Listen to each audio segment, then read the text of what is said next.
네, 우리 하나님의 말씀 우리 함께 보도록 하겠습니다. 마태복음 6장 9절에서 13절 말씀입니다.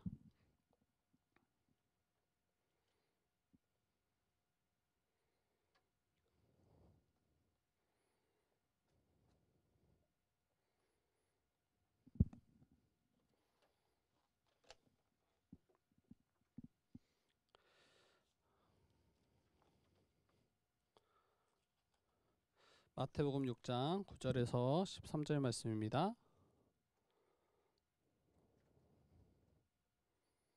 네, 제가 봉독해 드리도록 하겠습니다.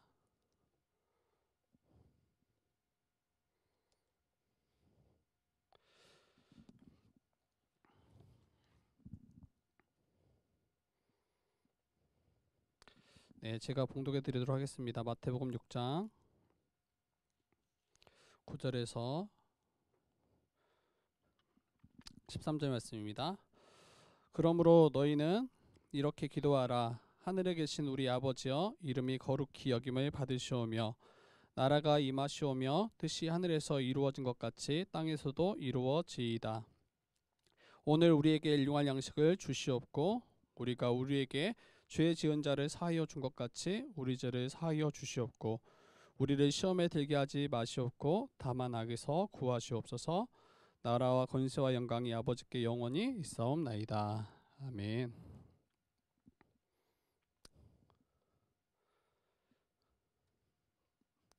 네, 우리 지난주에 이어서 우리 주기도문을 계속 살펴가고 있는데요.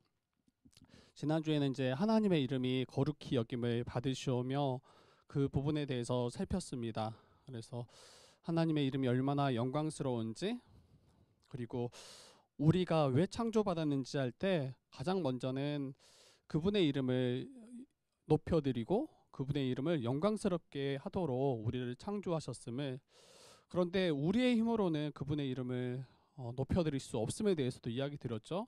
우리가 범죄하고 또 하나님을 대적한 이후에는 하나님의 이름을 모욕하고 또 그분의 이름을 더럽혔던 우리였지만, 그 예수 그리스도로 인해서, 그분의 십자가로 인해서 이제는 하나님을 높여드릴 수 있는 존재로 우리를 바꾸심으로 우리의 삶을 통해서 또 우리의 입술의 고백을 통해서 또 우리의 예배를 통해서 하나님의 이름을 높여드리는 그러한 존재가 되었음을 우리가 살폈습니다.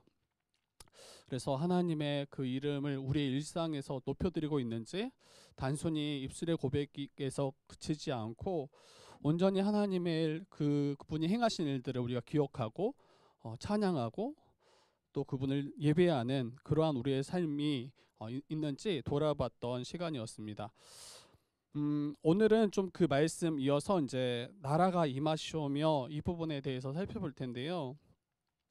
먼저 제가 한번 생각할 때 좀 이 우리나라에 대해서 한번 먼저 살펴봤으면 좋겠어요. 좀 생각해봤으면 좋겠어요. 우리나라는 이제 나라를 잃어버린 경험이 있습니다. 이 1910년 8월 29일에 나라를 잃었죠. 그리고 1945년 8월 15일에 이 나라의 독립을, 광복을 다시 얻었습니다. 그래서 이 35년간 우리나라는 일본의 직접적인 지배 아래 놓였던 시기입니다. 형식적으로는 그 황제, 이 저희 나라에, 우리나라에 황제에게 이 권한을 주고 마치 다스리는 것처럼 이야기했지만, 또 그렇게 존재하는 것처럼 보였지만, 실제로는 우리나라 황제가 이 통치하는 것이 아니라 일본의 천황이 이 조선 총독부를 통해서 직접 통치했던 이 식민지가 저희 나라였습니다. 뭐 정치적으로나 외교적으로나 독자적인 그 권한이 없고 이 일본의 그 지배 아래 놓였던 시기가 굉장히 저희 나라에게 있어서 굉장히 어려운 그런 시기였죠. 그래서 나라를 잃어버렸다는 것은 굉장히 큰 일입니다. 나라를 잃은 백성들은 나라로부터 어떠한 돌봄과 또 보호를 받을 수 없습니다. 그러기에 일본으로부터 뭐 자원을 약탈당할 뿐만 아니라 노동력을 착취당하고 또 인권을 유린당하고 수많은 사람들이 아무런 이유 없이 생명이 무참히 빼앗겼던 그런 우리의 그런 어두운 또 가장 힘들었던 그런 시기가 있었습니다.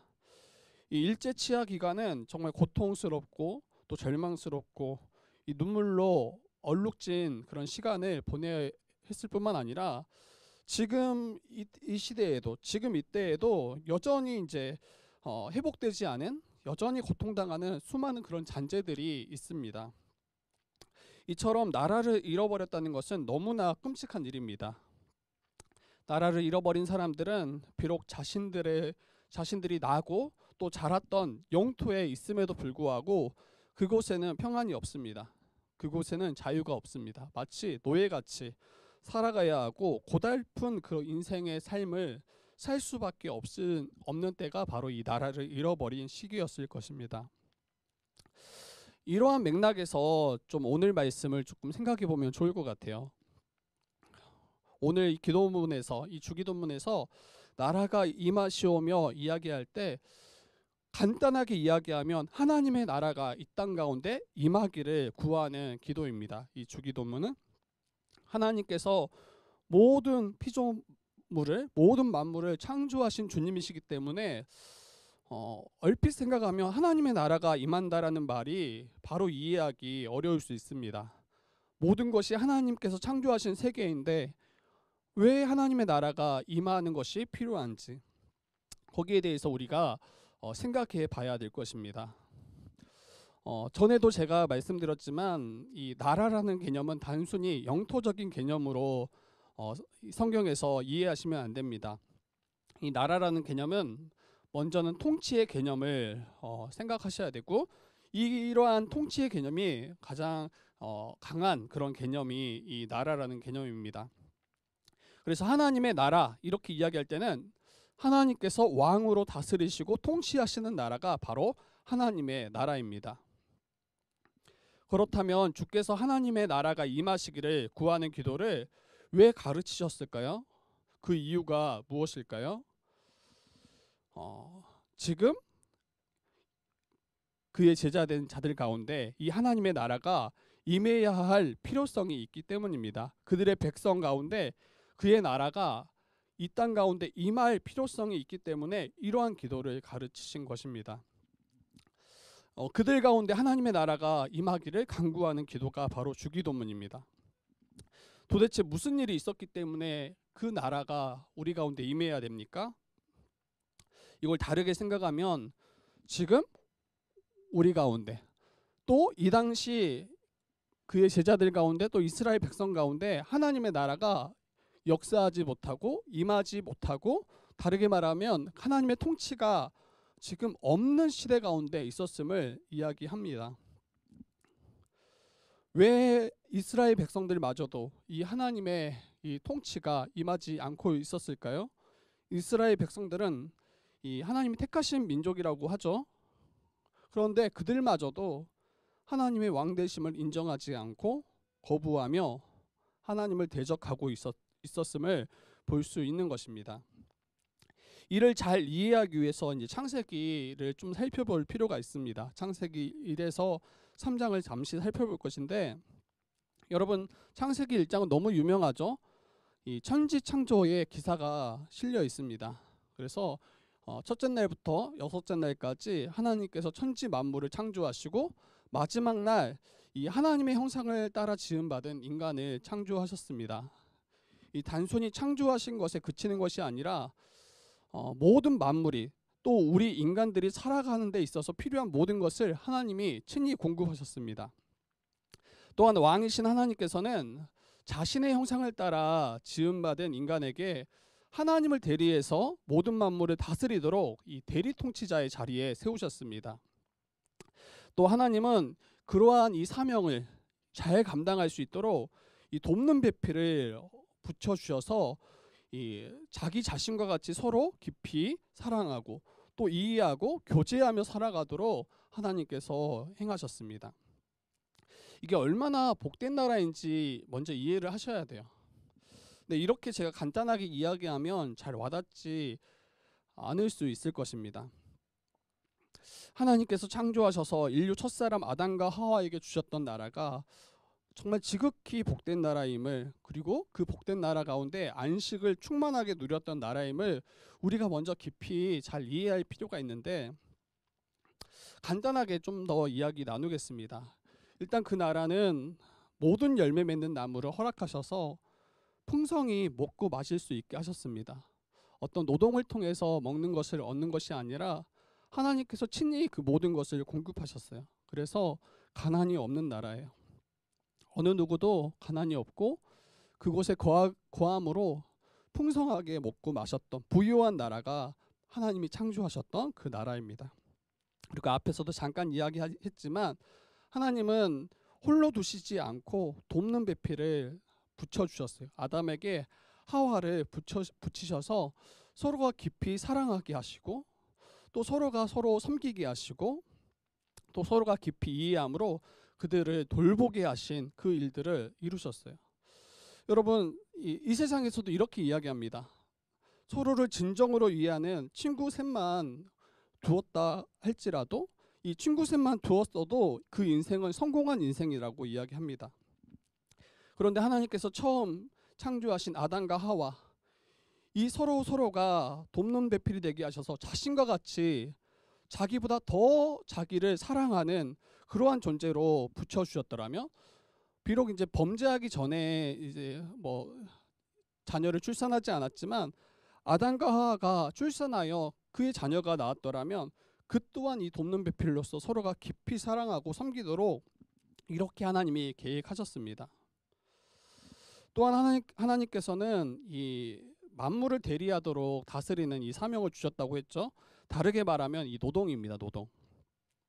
오늘날로 생각했을 때 노동은 굉장히 이제 노동 자체를 경시하고 또 노동을 부정한 것으로 여기지만, 그리고 굉장히 이제 부담되는 것으로 여기지만, 본래 하나님이 맡겨주셨던 이 사명, 또 노동은 우리 인간을 가장 복되게 하고 또 가장 보람되게 함으로 이 성취감을 느끼고 또 큰 기쁨을 누리도록 허락하신 것이 사명이고 노동입니다. 어느 것 하나 부족함이 없었던 세상이 바로 하나님이 천지를 창조하셨던 그때, 아담과 하와가 누렸던 그때입니다. 매일매일 안식을 누렸습니다. 매일매일 기쁨을 누렸고 매일매일 만족함을 누렸던 세상이 바로 하나님이 창조하셨던 그 세상이 창조했던 그때인 것입니다. 그런데 문제는 이 뱀이 하와에게 다가오면서부터 시작됩니다. 선악을 알게 하는 나무의 열매를 먹으면 하나님과 같이 될 수 있을 것이라고 꼬드겼고, 결국 하와와 아담은 하나님께서 금지하신 그 열매를 먹음으로 하나님의 뜻에 불순종하고 또 하나님 앞에 범죄하게 되었습니다. 여기에 모든 인류의 비극이 시작됩니다. 그 모든 비극은 다 여기와 연결되어 있습니다. 선악을 알게 하는 나무의 열매는 먹지 말라. 네가 먹는 날에는 반드시 죽으리라. 이렇게 말씀하셨던 것과 같이 더 이상 인류는 이 생명 가운데, 이 부요한 가운데 거하는 것이 아니라 죄로 말미암아 사망 가운데 거하게 된 것입니다.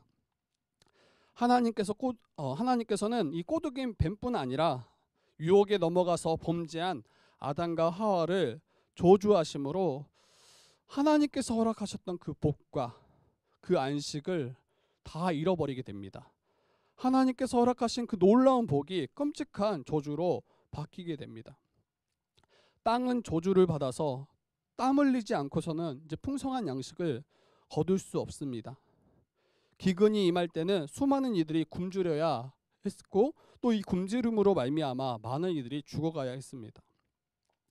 그리고 하나님께서 허락하신 이 노동은 우리의 성취감을 붙돋고 우리의 기쁨을 주는 것이 아니라 이제는 생존을 위한 이 처절한 몸부림으로 바뀌게 된 것입니다. 전에 이 노동을 통해서 가장 큰 보람과 만족을 누렸던 통로였더라면, 이제는 많은 이들에게 그들의 어깨를 짓누르는 무거운 짐이 되어서 사람들을 고통하게 하는 그러한 통로로 바뀌었습니다. 또한 돕는 배필로 지음받았던 인류는 이제는 서로가 서로를 다스리려 하고 정복하려 해서 다툼과 싸움이 끊이지 않게 되었습니다. 가정 안에서도 마찬가지죠. 부부가 서로 원수가 되어서 살아가고, 형제가 형제를 향해서 또 원수가 되고, 부모와 자식, 또 이 고부 간의 이 심각한 갈등이 이 사회적으로 끊이지 않습니다. 이 수많은 이유로 이제 갈등하는 거죠. 또 다른 이의 것을 빼앗아 자신의 이 풍족함을 더 누리려고 이 싸움을 하게 됩니다. 이로 말미암아 하나님께서 주어진 모든 복과 안식을 잃어버리게 됐고, 사탄의 종이 되어서 사탄이 끄는 대로 살아가는 그 인생이 되었습니다. 여러분, 제가 여기서 이제 말하고자 하는 것은 죄로 말미암아 하나님 나라를 잃어버렸다는 거예요. 죄로 말미암아 그 나라에서 추방당하고 그 나라에서 쫓겨남으로 하나님의 나라, 그 영광스러운 나라, 가장 복된 나라를 우리가 잃어버렸음을 이야기하는 것입니다. 단순히 나라를 잃어버린 것이 아니에요. 그 나라에 속한 백성들이 나라를 잃어버렸을 때 큰 고통을 당하고 매일 눈물로 살았던 것처럼 하나님 나라에서 쫓겨난 죄인들도 그보다 훨씬 더 끔찍한 상황 가운데 놓여 있다라는 것을 우리가 기억해야 합니다. 우리나라만 이 나라를 잃어버린 경험을 하지 않았어요. 수많은 나라가 여러 이 식민 지배 아래 있었고, 또 나라 잃어버린 고통과 눈물에 살아왔음을 우리는 조금만 역사를 살펴봐도 볼 수 있습니다. 그런데 하나님 나라를 잃어버린 것은 그 어떤 것보다 더 비극이고, 그 어떤 것보다 가장 큰 고통을 만들어내게 됩니다. 그렇기 때문에 예수님은 그의 제자들에게 기도를 가르쳐 주시는 거예요. 삶의 문제를 위해서 먼저 기도하기 전에 가장 본질적인 기도를 하도록 가르쳐 주신 것입니다. 뒤에 바로 뒤이어서 나오죠. 그 일용할 양식을 주옵시고. 근데 그 기도 전에 먼저 어떤 기도를 가르쳐 주십니까? 하나님의 나라가 우리 가운데 임하기를 구해야 한다는 거예요. 잃어버렸던 그 하나님의 나라에 다시 들어가서 왕 대신 하나님의 통치를 받아 우리가 잃어버렸던 그 참된 복과 안식을 다시 누릴 수 있도록 간구하는 기도가 바로 이 나라가 임하시오며 이 기도입니다. 여러분, 왜 우리는 기도해야 합니까?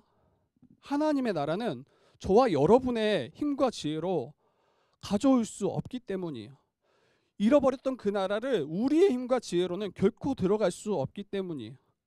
그렇기 때문에 하나님께서는 그의 아들 예수 그리스도를 이 땅 가운데 보내신 거예요. 그 나라에 다시 들어갈 수 있도록 그 길을 하나님께서 친히 열어주신 거예요. 죄로 말미암아 잃어버렸던 그 나라를 다시 우리 가운데 가져다 주시기 위해서 우리의 죄의 문제를 먼저 해결하실 필요가 있었기 때문이죠. 그렇기에 하나님이신 우리 주님께서, 예수께서 인간이 되셔서 우리 가운데 오신 것입니다. 우리의 죄의 모든 짐을 대신 짊어지시고 십자가에서 못 박혀 죽으심으로 우리의 죄를 대속하신 것입니다. 뿐만 아니라 그 나라에 들어가기 위해서는 우리의 합당한 예복이 필요해요. 단순히 우리의 더러운 죄만 깨끗하게 사함받으면 되는 것이 아니라, 충분한 것이 아니라 그 나라에 들어가기 위해서는 그 나라에 맞는 합당한 예복이 필요합니다. 성경에서는 그 하나님 나라, 그 천국을 어떻게 이야기합니까? 이 혼인잔치에 비유해서 설명하기도 합니다. 그런데 그 혼인잔치가 열릴 때 우리는 아무 옷이나 입고 가지 않죠. 결혼식이 있을 때 아무런 옷을 입거나 반바지를 입거나 이렇게 가지 않죠.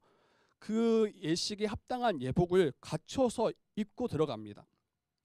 이와 마찬가지로 그의 나라에 들어가기 위해서는, 그 하나님 나라에 들어가기 위해서는 그에 걸맞는 예복이 필요한데 그 옷이 무엇입니까?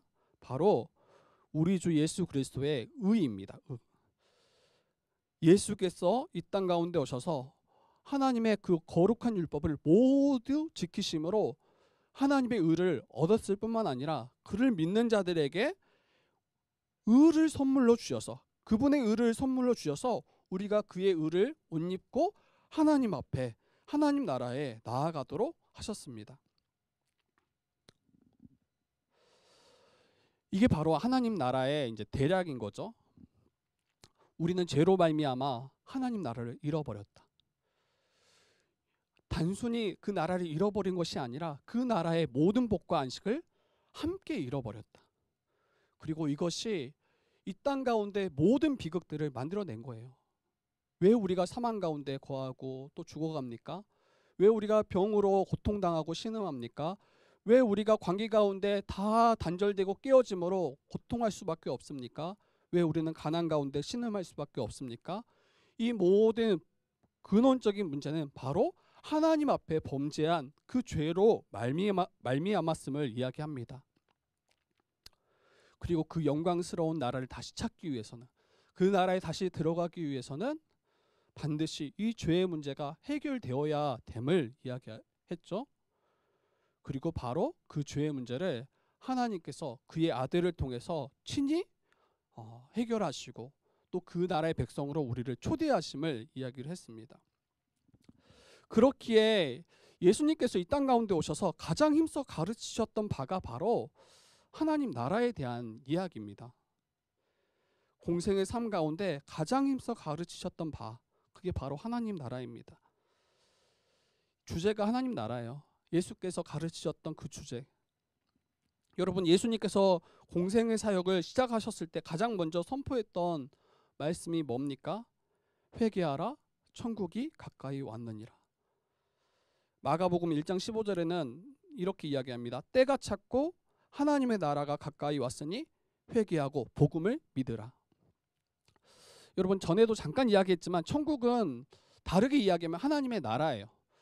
우리가 천할 때 하늘천을 쓰니까 마치 공간적으로 하늘의 어딘가에 있는 그 나라로 우리가 생각하기 쉽지만, 다시 이야기하면 나라는 이 영토적 개념보다는, 공간적 개념보다는 통치적 개념이 굉장히 강한 단어입니다. 성경에서 쓰여져 있을 때. 그래서 회개하라, 천국이 가까이 왔다는 것은 하나님의 그 왕 대신 하나님의 통치가 이 땅 가운데 역사하고 임하고 있다라는 거예요. 그리고 그의 백성들을 부르시고 있다라는 것을 이야기합니다. 그래서 마가복음 1장 15절에 하나님 나라가 가까이 왔다라는 말은 예수 그리스도로 말미암아 하나님께서 친히 그의 백성들을 부르시고 다스리시고 구원하신다라는 의미와 연결되어 있습니다. 또한 주님께서는 이 하나님 나라를 우리에게 가르치시기 위해서 여러 비유를 들어서 가르치십니다. 하나님 나라의 그 비밀을. 씨 뿌리는 비유. 이 씨 뿌리는 비유는 하나님의 나라가 어떻게 임하는지, 바로 말씀을 통해서 선포되어진 그 말씀을 통해서 그 말씀을 들은 자들이 하나님의 나라가 그들 가운데 임하는 거예요. 그리고 어떠한 자들에게 임하는지 알려주시는데 4가지 밭으로 나누어서 이야기하죠. 길가밭, 돌밭, 가시떨기밭, 좋은 땅.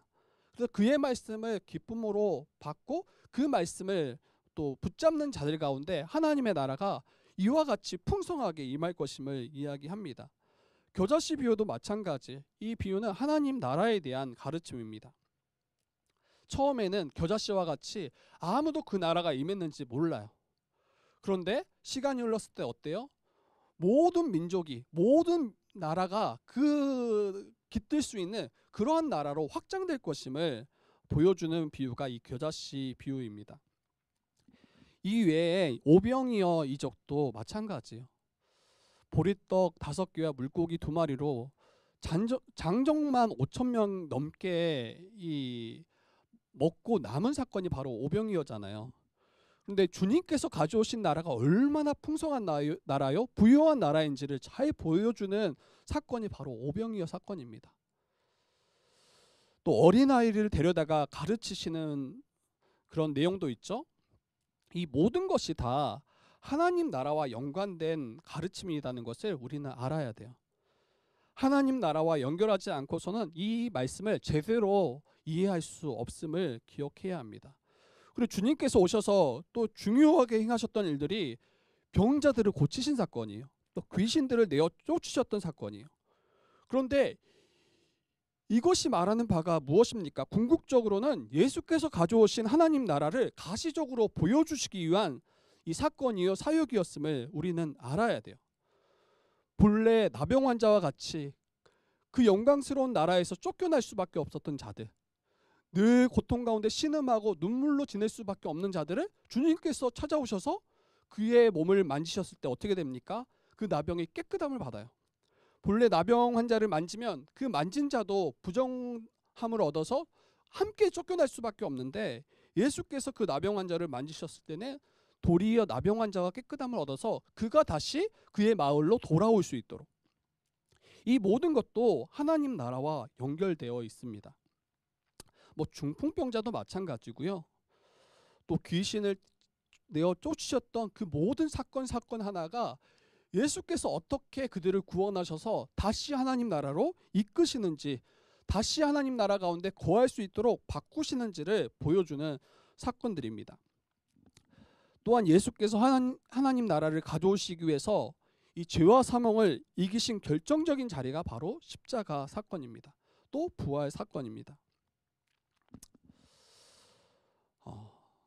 예수님께서 이제 부활하시잖아요. 그리고 승천하시기 전까지 40일 동안 무엇을 힘썼냐면 그의 제자들에게 보이시고 40일 동안 하나님 나라의 일에 대해서 말씀하셨다, 이렇게 이야기합니다. 사도행전 1장 3절인데요. 제가 한번 읽어드릴게요. 그가 고난받으신 후에 또한 그들에게 확실한 많은 증거로 친히 살아계심을 나타내사 40일 동안 그들에게 보이시며 하나님 나라의 일을 말씀하시느니라. 물론 예수님의 그 죽음과 부활 이전에는 제자들은 예수께서 그의 나라를 구하라고 할 때 아마 로마의 식민 통치 아래 있었기 때문에 이 나라가 임하시오며라는 이 기도를 로마로부터 이스라엘 민족이 독립을 얻는 것을 구하라, 이렇게 기도하라고 가르치셨다고 이해했을 수 있습니다. 다윗이 통치했던 그 이스라엘의 역사의 황금기로 회복을 이해했을 수 있습니다. 그러나 예수님께서 하나님 나라를 구하라고, 또 하나님 나라가 임하기를 구하라고 가르치셨을 때는 단순히 로마로부터의 그런 정치적 독립이나 또 가난으로부터의 경제적 독립이나 또 질병으로부터의 이런 복지로 이 자유함을 얻도록 그것을 구하라는 것이 아니었습니다. 주님께서 우리의 삶의 문제에 관심이 없다라는 이야기가 아니라 이 모든 결핍과 고통의 본질적인 문제인, 그래서 결국 종되어서 살아갈 수밖에 없는 우리의 이 본질적인 문제가 바로 하나님께 대적함으로 하나님 나라에 쫓겨나서 우리가 그러한 존재로 살아갈 수밖에 없음을, 그래서 다시 우리가 하나님 나라에 나아가도록, 그 나라가 임하도록 이 모든 말씀들을 가르치시고 또 우리에게 보여주신 사건이 바로 예수님의 그 공생애의 사역입니다. 주님께서 나라가 임하시오며 간구하라는 말은 죄로부터 자유함을 얻어서 하나님이 다스리시는 그의 나라의 백성됨을 구하고 또 왕이신 하나님의 통치 가운데 순종하며 살기를 구하는 기도가 바로 이 기도인 것입니다.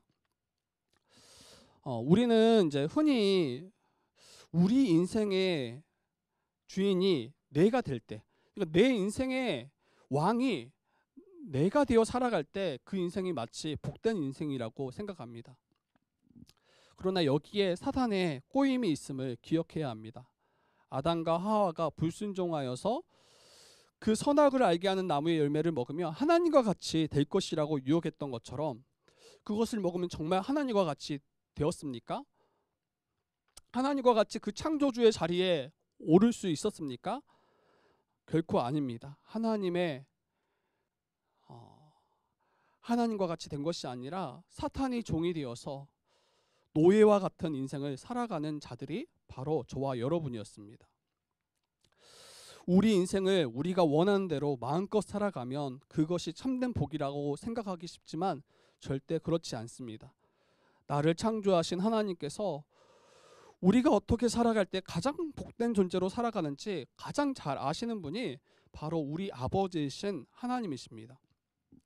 그리고 거기에 필요한 모든 것을 다 이미 주셨습니다. 그럼에도 불구하고 거기에 만족하지 못하는 존재가 바로 우리였죠.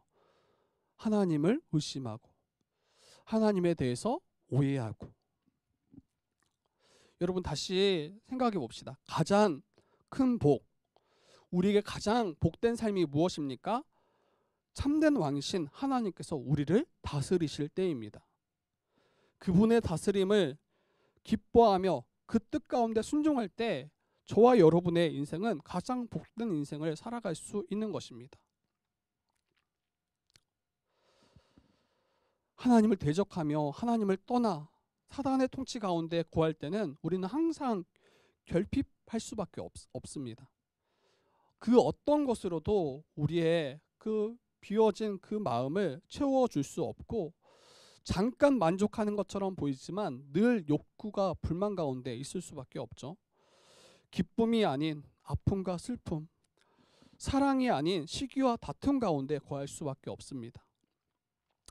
제한된 자원으로 인해서 서로 많이 차지하려고 서로의 것을 빼앗기 위해서 시시탐탐 노릴 수밖에 없는 그러한 모습이 혹시 우리의 삶은 아닌지, 그것이 바로 사탄의 나라 가운데 거하는 모습입니다. 그렇기에 사탄의 나라에 속하여 그 나라의 방식으로 살아간다면 결국에는 하나님이 주셨던 참된 복과 안식을 누릴 수 없습니다. 우리 주님께서는 십자가로 다시 하나님 나라를 우리 가운데 가져오셨습니다. 죄로 말미암아 잃어버렸던 그 하나님 나라의 충만함을 다시 우리에게 선물로 주셨습니다. 이것을 우리가 믿으셔야 돼요. 그리고 예수 그리스도를 믿음으로 말미암아 이미 하나님 나라 가운데 거한 자들은, 예수 그리스도를 믿음으로 말미암아 하나님 나라 가운데 거한 자들은 여러분 그 하나님의 통치를 구하며 살아가야 됩니다. 하나님의 통치 가운데 힘써 순종하며 살아가야 합니다. 하나님의 나라가 임하게 하소서, 그 나라가 임하시오며, 이 기도를 어떻게 우리의 삶에 적용할 수 있을까요? 여러분 하나님의 통치를 날마다 구하셔야 돼요. 이 주기도문 전에도 말씀드렸지만 매일의 기도라고 했어요. 그래서 우리의 아침을 열 때 이 주기도문으로 아침을 열면 어떨지, 또 우리의 하루를 또 마무리할 때 이 주기도문으로 이 내용을, 그 의미를 기억하면서 하루를 마무리하면 어떨지. 여러분 하나님의 통치를 날마다 구해야 합니다. 내가 주가 되어 살아가기를 날마다 거부하고 하나님께서 나의 주가 되어 주셔서, 예수께서 나의 주가 되어 주셔서, 또 성령 하나님께서 나의 주가 되어 주셔서 나를 다스려 주시기를 구해야 합니다. 또한 그러한 인생이 가장 복된 인생임을 인정하고 세상의 방식이 아닌 하나님 나라 방식대로 살기를 구하는 기도가 바로 이 주기도문입니다. 여러분 매일 이러한 기도와 또 이러한 마음으로 살아갈 때 어떤 일들이 우리 삶 가운데 일어날까요? 매일 이러한 기도를 간구하며 살아갈 때 여러분 우리의 가정 가운데, 또 우리가 속한 공동체 가운데 어떠한 일들이 일어날까요? 먼저는 관계 회복이 시작됩니다. 죄로 말미암아 단절되었던 하나님과의 관계가 회복되어질 뿐 아니라, 그렇죠, 가장 먼저는 주님께서 우리의 죄를 대속하시기 위해서 십자가에 못 박히심으로 그분의 이 사역으로 말미암아 단절되었던 그 하나님과의 관계가 회복되어지죠. 주님께서 십자가에 못 박히셨을 때 성전의 휘장이 위에서 아래로 찢어진 사건은 어떠한 사건입니까? 우리의 죄로 말미암아 결코 하나님 앞에 나아갈 수 없었던 그러한 우리 각자가 이제는 예수 그리스도의 공로를 의지함으로 모두 하나님께 나아갈 수 있는 존재가 되었음을, 하나님과 관계가 회복되었음을 잘 보여주는 일입니다. 그리고 인간과 인간의 관계가 회복되어집니다. 예수님을 주와 그리스도로 모신 자들은 예수 안에서 한 몸, 한 가족으로 회복되어졌음을 알고 또 믿고 서로 사랑으로 교제하며, 또 초대교회의 모습은 모든 물건을 서로 통용하고 자기의 것을 자기의 것으로 주장하지 않고 각 사람의 필요를 따라 그들의 필요를 도리어 채워주는 이러한 일들이 이 초대교회, 바로 예수 그리스도를 믿는 자들 가운데 일어나고 있습니다. 에베소서 2장 13절에서 14절은 이렇게 이야기합니다. 이제는 전에 멀리 있던 너희가 그리스도 예수 안에서 그리스도의 피로 가까워졌느니라.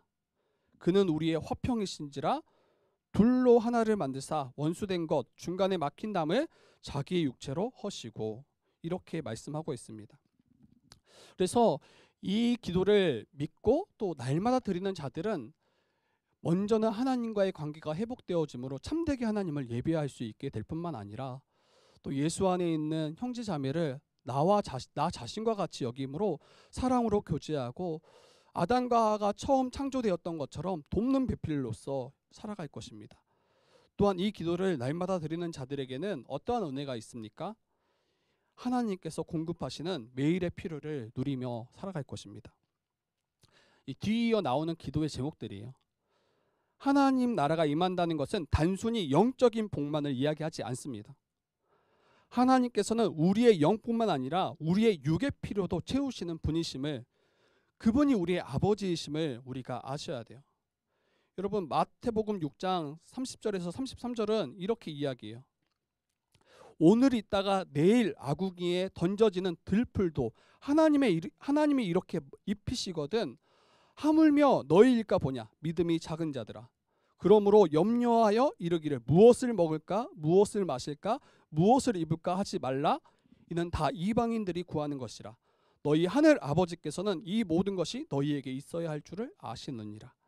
그런즉 너희는 먼저 그의 나라와 그의 의를 구하라. 그리하면 이 모든 것을 너희에게 더하시리라. 그러니까 먼저 구하는 것은 하나님 나라예요. 그러면 그 나라를 구한 자들, 또 그 나라 가운데 거한 자들에게 하나님께서 그 나머지 것을 다 채우시고 돌보시고 입히실 거라는 것이 이 주기도문의 이 흐름입니다. 여러분, 하나님께서는 어떻게 우리를 돌보시고 또 우리의 매일의 필요를 채우십니까? 1차적으로는 우리 가운데 이 일들을 감당하게 하셔서 우리의 필요를 날마다 얻을 수 있도록 그 힘과 또 지혜를 더하실 뿐만 아니라 또한 이것을 얻지 못한 자들에게 한 몸 된 교회가 서로가 서로를 돌봄으로 가난한 가운데 거하지 않도록 그들이 다시 일어나서 이 풍성함을 누릴 수 있도록 하나님이 교회를 통해서 일하고 계심을 우리가 기억해야 합니다. 중요한 것은 뭡니까? 하나님 나라가 우리 가운데 임해야 돼요. 하나님의 나라가 우리의 가정 가운데 임할 때, 하나님의 나라가 우리가 속한 공동체 가운데 임할 때 이 모든 것은 자연스럽게 다 해결된다는 거예요. 서로의 죄를 용서하는 것도 마찬가지예요. 우리가 가장 어려운 것이 내게 범죄한 자들, 나에게 해를 가한 자들을 용서하는 게 굉장히 어렵잖아요. 그런데 여러분, 하나님 나라가 우리 가운데 임하면 그 죄를 용서하고 또 이 관계를 회복하는 일이 자연스럽게 역사할 수밖에 없음을 이 주기도문이 이야기하는 거예요. 그리고 매일 시험에 넘어지는 것도 마찬가지. 우리가 연약한 존재잖아요. 날마다 시험에 넘어지고 또 범죄하고 또 하나님 앞에 회개할 수밖에 없는 존재가 우리인데, 이 시험에 승리하는 것도 하나님 나라가 임하고 그 나라에 속한 자들이 능히 이겨낼 수 있음을 이 주기도문을 통해서 우리가 알 수 있습니다. 여러분, 말씀을 이제 마치도록 하겠습니다. 성도는 믿음으로 이미 하나님 나라에 들어간 자들입니다. 성도는 예수 그리스도를 믿음으로 그분이 가져오신 그 나라에 이미 들어간 자입니다. 이 들어갔다고 하니까 또 영토적으로 생각하시면 안 돼요. 아, 하나님의 통치 가운데 거하는 자들이구나. 아, 하나님께서 돌보시는 그 보호와 돌봄 가운데 거하는 자들이구나. 아, 하나님이 우리를 돌보시기에 이 땅 가운데 복을 누리며 살아가는 자들이 바로 우리이구나. 어때요? 그러면 이것을 기뻐함으로 매일매일 또 매 순간 하나님이 나의 왕 되어 주시기를 구해야 돼요. 매 순간 예수께서 나의 주되심을 인정하며 그분께서 나를 다스려 주시기를 구해야 돼요. 오늘 하루도 주의 종으로서 또 주의 백성으로서 그 말씀을 따라 순종하며 살아가기를 구해야 돼요. 그것이 가장 내게 복된 일임을 인정하며 구하는 기도가 주기도문입니다. 또한 하나님의 통치를 받음으로 이 땅 가운데 새로운 세상과 새 질서 가운데 살아가기를 구하셔야 합니다. 머리가 되려기보다는, 서로가 더 높아지려기보다는 낮은 자리에 우리가 내려가서 주님과 같이 섬기는 그러한 세상의 방식이 아닌 하나님 나라의 방식으로 또 사랑으로 종되어 살아가는 그러한 삶의 모습들, 그때 하나님 나라의 복을 누리게 됩니다.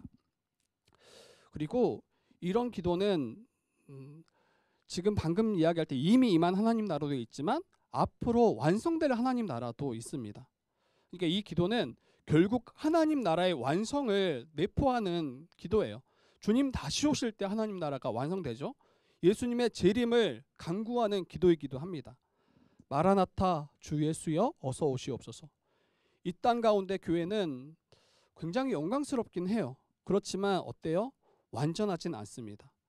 하나님 나라의 복이 이미 이 교회 가운데 드러나고 있지만 완전하진 않습니다. 이 완전하지 않다라는 것을 오해하시면 마치 교회가 누리는 복이 굉장히 작구나, 굉장히 보잘것없구나 이렇게 생각하시면 안 돼요. 하나님 나라의 그 복은 교회 가운데 역사하고 교회가 누리는 이 복은 만물을 충만케 하시는 그 충만함이 교회 가운데 이미 있음을 성경은 이야기합니다. 그런데 이것이 완성되지 않았다는 거예요. 그러면 어떻게 우리는 생각해야 됩니까? 주님 다시 오실 때 완성될 그 하나님 나라의 복이 얼마나 충만할지, 훨씬 더 충만하고 훨씬 더 복된 나라가 우리 가운데 완성될 것임을 소망하고 기대하며 기도하며 살아가야 됩니다. 더 이상 이제 가난은 없어요. 우리가 서로 돌보지만 또 여전히 우리의 그런 부족함들이 있잖아요. 그런데 더 이상 가난이 없고, 더 이상 병듦이 없고, 사망이 없고, 더 이상 음부의 권세가 우리를 해할 수 없습니다. 더 이상 죄에 넘어질 수 없습니다. 마지막 날 주님 다시 오실 그때 더 이상 다툼이 없고, 더 이상 미움과 시기가 없습니다. 그 풍요와 복을 이미 누릴 뿐만 아니라 주님 오심으로 완성되기를 우리가 간구하셔야 되는 거예요. 그리고 좀 더 나아가면 믿지 않는 자들 가운데 그 나라가 임하기를 간구하는 기도여야 합니다. 우리가 사랑하는 많은 이들이 있잖아요. 그런데 여전히 하나님 나라에 거하지 못하고 그 나라를 보지 못한 자들에게 예수 그리스도의 그 복음을 전함으로 그들 가운데도 이 나라가 임하기를, 그들 가운데도 하나님의 통치가 회복되기를 간구하는 기도여야 합니다. 우리가 이제 복음을 위해서 기도하잖아요. 이 복음이 계속 전해지기를, 또 이 복음을 들음으로 하나님께 돌아오기를 간구해야 합니다. 그리고 마지막으로 이제 이 말씀을 마치면서 우리 자신을 한번 돌아봤으면 좋겠어요. 우리의 매일의 삶에 그 하나님의 통치가 실현되고 있는지, 나의 삶 가운데 정말 예수 그리스도를 나의 왕으로 모시고 있는지, 정말 나의 입술의 고백이 정말 그 주님이 나의 왕 되심을 온전히 선포하고 있는지, 그리고 우리의 하나하나의 그런 행함 가운데, 우리의 그 모든 일 가운데 정말 그분의 뜻을 따라서 순종하며 살아가고 있는 거 맞는지, 단순히 입술의 고백으로 우리가 그치지 않았으면 좋겠습니다. 단순히 그런 찬양의 고백으로 그치지 않았으면 좋겠습니다. 자기가 왕이 되어서 살아가는 자가 아니라 정말 하나님께서 나의 왕이 되어 주셔서 주의 뜻 가운데 순종하며 살아감으로 그 나라가 우리 가운데 임할 뿐만 아니라 그 나라의 복과 안식을 풍성히 누리는 저와 여러분이었으면 좋겠습니다. 근데 이게 만만치 않아요. 다시 이야기 드리지만. 그래서 매일 기도하셔야 돼요. 이게 만만치 않아요. 내 힘으로 이 나라를 우리가 얻을 수 없다니까요. 이미 예수께서 이루신 그리고 가져오신 나라이지만 매일매일 기도함으로 그분의 통치를 구하셔야 되고, 매일매일 기도함으로 정말 그분의 뜻 가운데 거하기를 힘써야 되는 존재가 바로 저와 여러분임을 알고, 이번 한 주 우리가 한번 힘써 이 주님의 통치를 구하며 살아가는 게 어떨지. 이번 한 주만 살면 끝 아니죠. 우리 평생인데 혹시 그러지 못한 삶의 부분들이 있더라면 이번 한 주 일단 더 깨어서 한번 힘써 살아보고, 또 우리가 나눠보고, 또 계속 우리 한 몸 된 지체들이 서로 돌봄으로 그 통치를 날마다 받을 수 있도록 우리가 돌보며 섬기며 살아가는 저와 여러분 되기를 주님의 이름으로 부탁드립니다.